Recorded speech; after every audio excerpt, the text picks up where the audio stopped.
Coming up on this episode of Prop IQ, we look at getting your house ready for sale, the most effective way to present your home to get the best price outcome. We'll meet the founder of Brownie, a leading prop tech company who can help style your house on the screen. And we also meet a stylist who can stage your home to have it looking its very best. And Nyree Ewings, an award-winning sales agent, joins me to discuss the selling process. This is Prop IQ.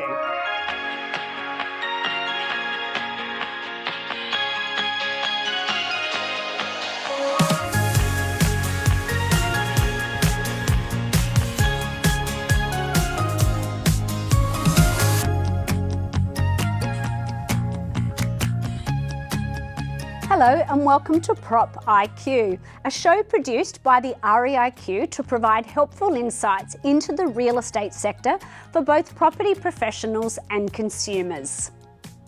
I'm Antonia Mercarella, the CEO of the REIQ, and I'm thrilled you've joined me for this series that takes a deep dive into the latest trends, news and insights in the real estate industry.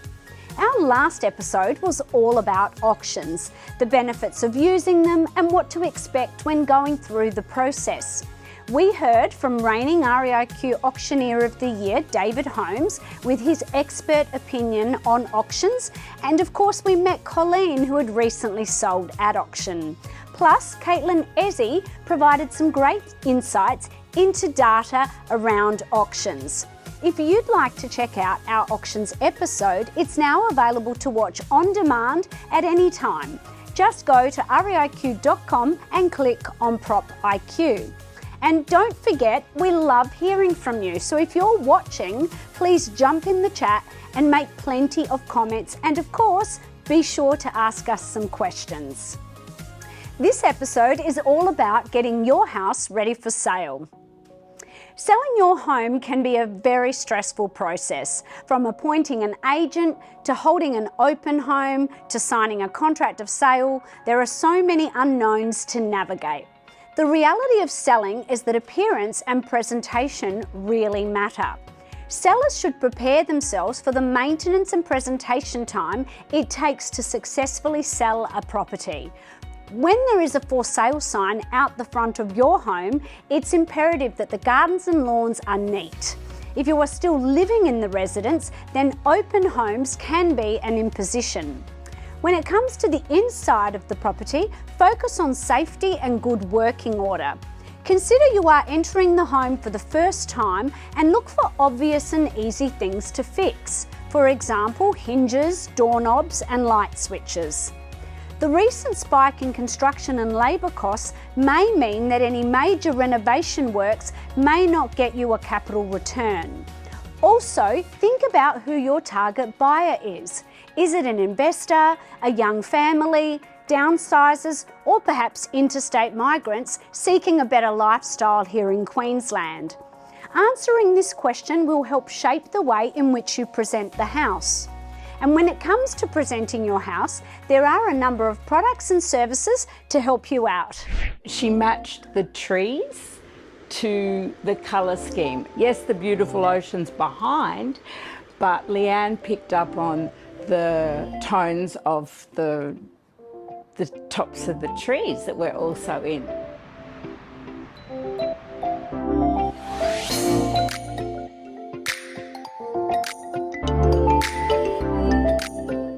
I'm Liane Jacobs and I have Showcase Property Styling. My name is Brad Filliponi. I'm the co-founder of boxbrownie.com. Boxbrownie.com is the world's leading real estate photo editing website. Hi, my name is Wendy. We're in Coolum Beach in my family home, a home that we've had for over 40 years. It's currently empty. It's just been sold. It was on the market for probably 10 days. We decided to go with the stylist and they gave us their opinion about what they could do to improve our prospect. Staging a home physically for us is really important because it's that first 3 seconds when you enter the home. And so whether the home has been staged physically or virtually, that online photos are hugely important. So virtual staging, it's a great tool. Obviously physical staging is paramount, you know what I mean? But it's obviously very expensive. So we always say, hey, when you can't afford physical staging, our virtual staging is second to none. So that's the difference between physical staging and virtual. Both are important, and there are some areas where there are no stages. And they need that virtual staging.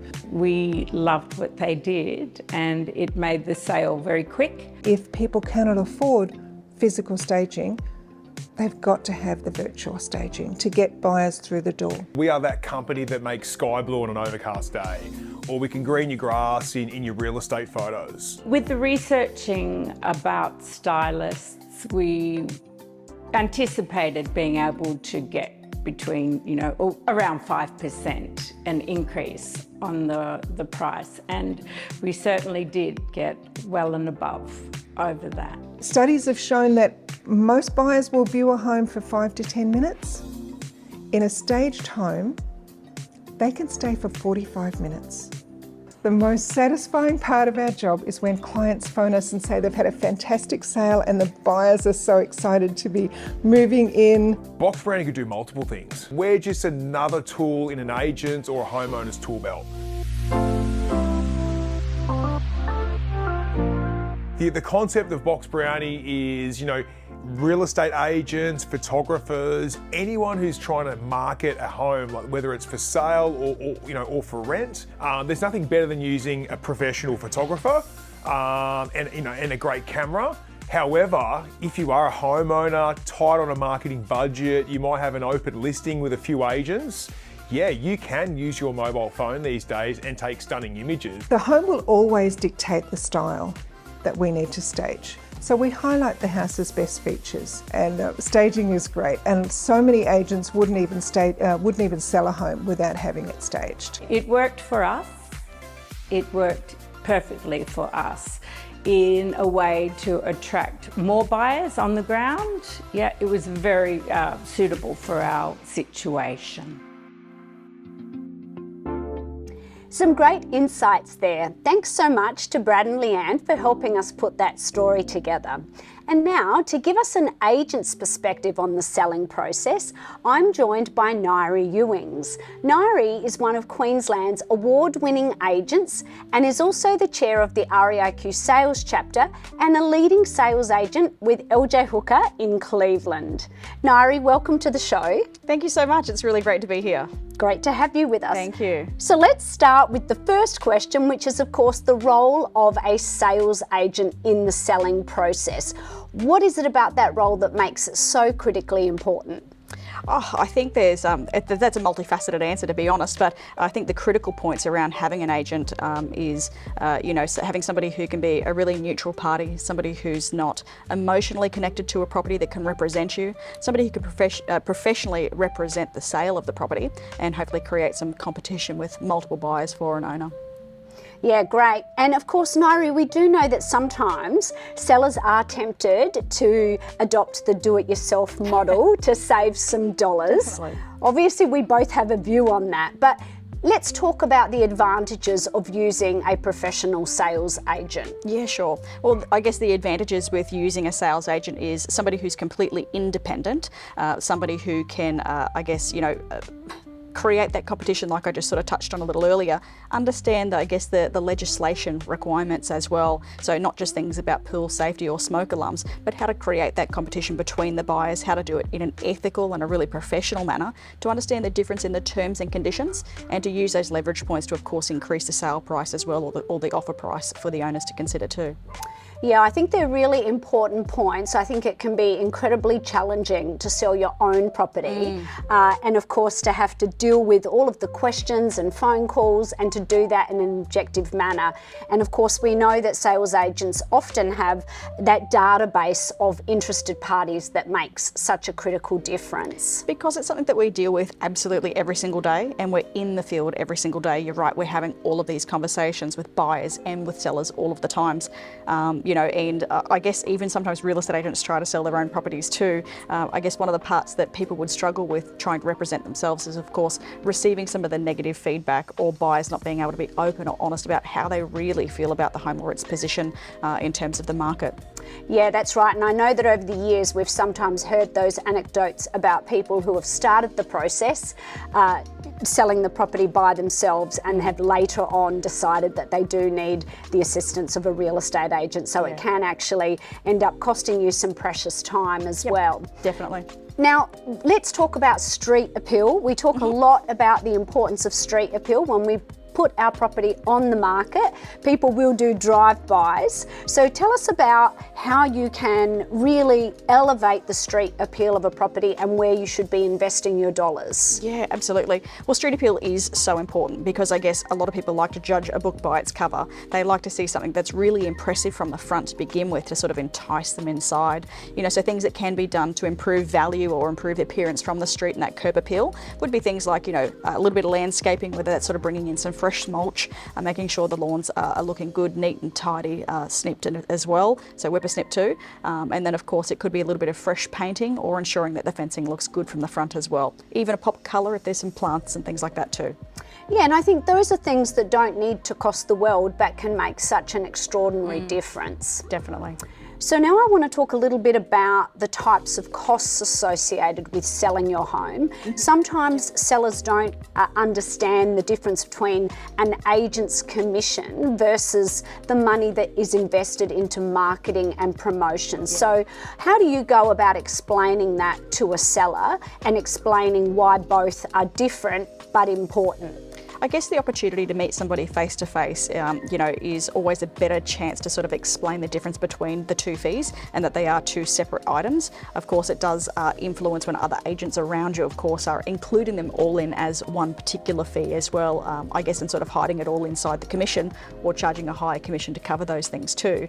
So, you know, when you get the chance to explain to somebody face to face that one is the investment in trying to find the buyer and the other one is using the negotiation skills and the leverage of the agent to actually achieve the outcome and the result as well.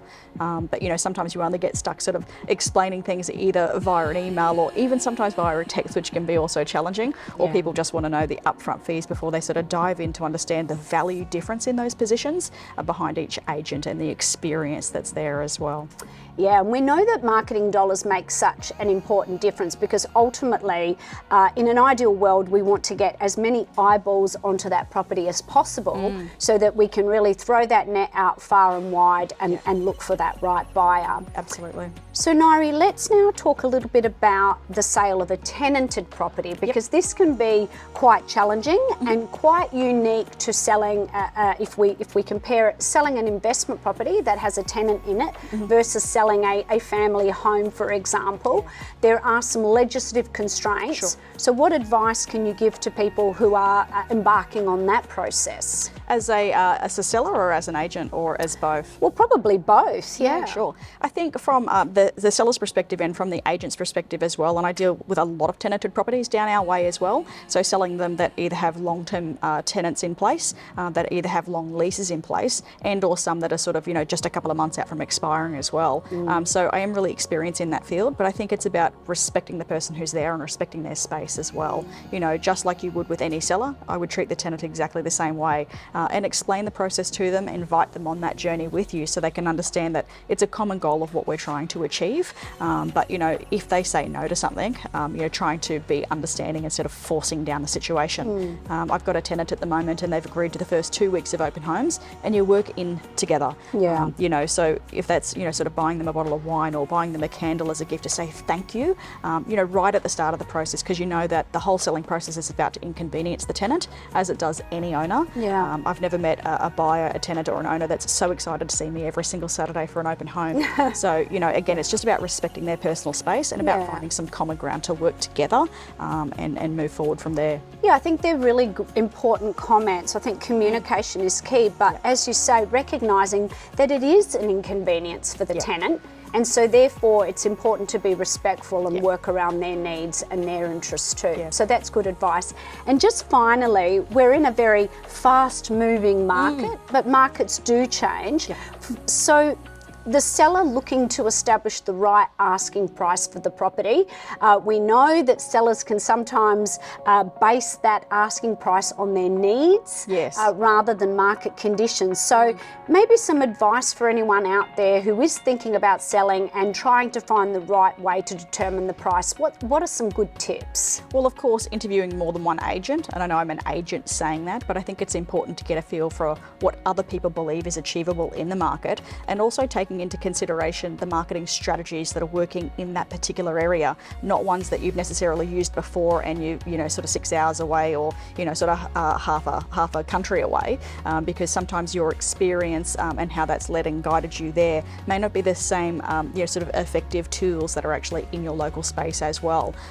Auctions certainly play a great part in the selling process, and it's important to understand sort of where their effectiveness sits as well, and same with private treaty too. Private treaty has a lot of successes as well, and understanding that whether that's price or no price, and getting that advice from the agents that are in the field doing the work for you at the time, but interviewing multiple agents to get a feel on where they feel that it can be achieved, but also on their marketing strategy and how to achieve that as well. Yeah, great advice, and I think that's where that objective data plays such an important role, because inevitably human beings tend to base their asking price on what they need or what they think rather than objective data. So a good agent will of course be able to share that data with you. And they should have themselves been having had the opportunity to actually walk through a lot of these properties, not just view them online like every other owner is doing to try to form an opinion, but actually having been inside to understood what was the story inside. Was there a situation from the selling or the buying perspective? Were there issues from the building and pest perspective? And did it paint a different picture inside than what it did online as well? So it's understanding the nitty-gritty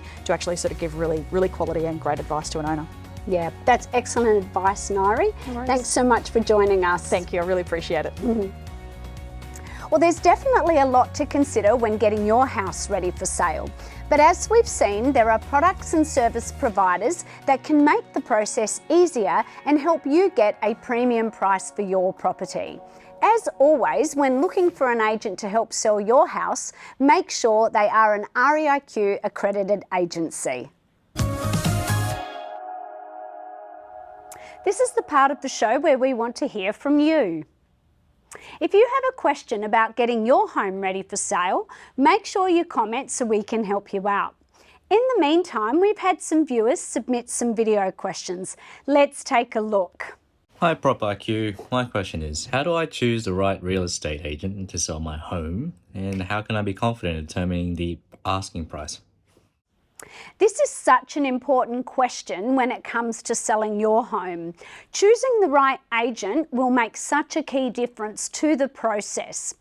It's important that you interview at least 2 or 3 agents. Ask them about their expertise, their experience in your suburb, and past sales that they have been responsible for.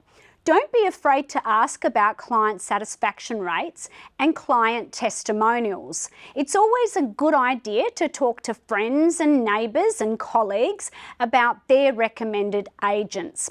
When you sit down with the real estate agent, think about how they make you feel. Are you comfortable asking questions? Because communication will be very important during the sales process. And of course, when you are looking for a real estate agent, make sure you always look for an REIQ accredited agency. When it comes to determining the sale price, it can be very tempting to base that on your needs rather than current market conditions. And again, this is where an experienced real estate agent can make all the difference. Make sure that you are basing that asking price on objective data and comparable past sales. You can ask real estate agents for assistance, and of course there are data providers out there like CoreLogic where you can obtain some information to give yourself the knowledge that you need to confidently determine the right price. Now let's go to our next question. Hi, REIQ. I was wondering how long would it take to list and sell my property from start to finish? Well, there is no set time limit for this because every property is unique. But what we know is that in Queensland, the average days on market length is 25 days. It may be much shorter depending on where in the state the property is located. And it's also important to understand that there's usually a time lapse between appointing the real estate agent and the first open home. And that may be because photographs need to be organised, perhaps also the signboard needs to be organised and various other marketing activities. So there is quite a lot of work that happens behind the scenes before the property hits the market. The other important thing to keep in mind is that even though you may secure a buyer who signs the contract of sale, then of course you'll need to wait for the settlement period, which may be between 30 to 90 days after that, or any other length of time that you've negotiated with the buyer. Let's go to our next question. Hello Prop IQ. What are the costs and the expenses I should consider when selling a home? And how much should I budget for these? This is an important question because we do know that there are a number of costs and fees associated with selling property. First of all, you'll need to budget for advertising and promotional activities. These are very important because ultimately you want to make sure that you are promoting the property as far and wide as possible in order to secure the best possible price. On average, you should budget around 1% of the value of the property. So for example, if a property is worth $600,000, you should be budgeting at least around $6,000 on marketing and promotional activities. Your real estate agent can talk to you about the best marketing and promotional initiatives for your property. And of course, you'll also need to budget for the agent's commission. This is the sum of money you will need to pay to the agent once they successfully sell your property. This is not a regulated fee in Queensland, and therefore you can negotiate this with your real estate agent. At the outset, when you are choosing your agent, you can ask them to outline the various fees and expenses, and that will help you to make the decision you need to make and to budget appropriately. Let's move on to our final question. Hello, Prop IQ. I'm worried about inviting strangers into our home for an open home. How can we protect our family's property against risk of theft? How can we do that? Well, this is a common question and it's understandable given that when we hold an open home, we are inviting strangers into the property. One of the most important things you can do is put away any valuable items and possessions. Things like jewellery, house keys and car keys should all be stored very securely. And of course, when it comes to protecting your family's privacy, you may want to think about perhaps taking away family photos and other items that reveal personal information about you and the family members. You can also speak to your real estate agent about your concerns, and they may decide to ask anyone coming into the property to give their personal information so that in the event of a theft, you do have a list of people who have come into the home. And of course, you may wish to speak with your insurance provider to let them know that you are holding an open home to ensure that you will be covered in the event of theft or damage to the property.